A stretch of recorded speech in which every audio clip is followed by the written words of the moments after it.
The biggest waste of time and money in lawn care, spring aerations.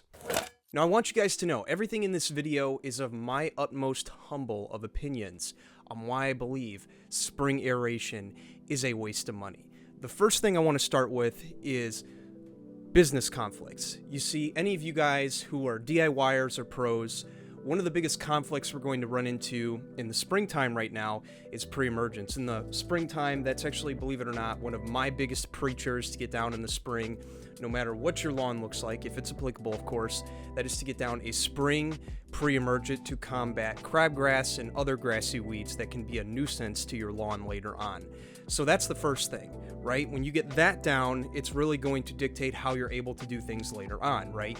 So if you do put down a pre-emergent, and you come in later and do a spring aeration, you're going to break that barrier, disturb that barrier, which is going to make it ineffective and allow for crabgrass to come through later on. Not a good sign. Now, if you don't plan on doing a spring pre-emergent application, that'll be fine. But for the most part, I recommend a lot of you do, because it will save you a lot of grief and headache down the road. May I propose an alternative, though, while I've got you? One of my favorite things I like to do in the springtime when I want to give a client an aeration that'll help open up their soil and not disrupt the pre-emergent barrier is put down a product like the Next Aerate, which we happen to carry in our store. It works really, really well. We put it down anywhere from 3 to 9 ounces per thousand. Throw in some RGS, because why not? Deeper root growth is always fun. Spray that down. It's going to work in a blanket. It's going to allow roots to penetrate into the soil that's being opened up from the aeration. It's pretty cool stuff. If you're looking to do an aeration with your crabgrass pre-emergent without disrupting it, something that can actually be applied the same day as your crabgrass pre-emergent, it'll work just fine. As a matter of fact, take it from someone like me who's been doing this for a couple of years. I'm actually a licensed lawn applicator in my area with over 70 customers, and a fraction of them we do upsell aerate. For the most part, that's what we do, liquid aeration, if it's necessary for the client. And then if your lawn does need an overseeding or some additional thickening, we often recommend doing that in the fall. Now, in the past, we've had the discussion of spring seeding versus aerations, and one of the biggest questions I ask folks when they email me, they message me, Jake, should I overseed, do a pre-emergent, or overseed and use methotrone? What would be the best solution for me, right? I get these questions all the time. And what I often ask them in response is, well, what is your current situation?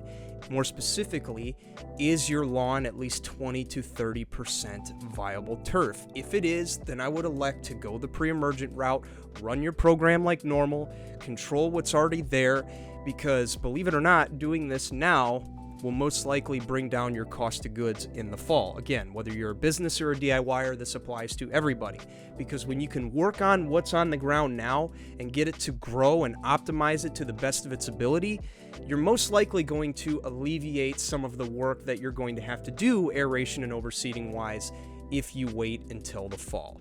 That is often what I recommend to people who ask me, and as a business owner who also offers mechanical aeration, that's what I recommend. It's just going to alleviate the labor we're going to have to do in most cases and save the client a little bit of money, especially in situations where they don't even need a mechanical aeration, maybe a liquid aeration in the spring or any time throughout the growing season. That's in some scenarios effective to the point where we don't even have to do a mechanical aeration. Now, is it effective in all situations? No. Sometimes we're dealing with next to bare dirt and mechanical interference is necessary, but in most situations where the lawn is like moderately thick with some thinning and compaction in between, liquid aeration will do it, from my experience. Mechanical aeration from time to time is necessary. If you have bare dirt that's compacted, you need to rough up that ground, relieve compaction, allow air, water, nutrients to get down there, because airflow is key, and it also helps with the seed's growth. We've talked a lot about that before as well. But is it necessary all the time? The answer is no. If your lawn is sufficiently thick, I would stay away from it at all costs.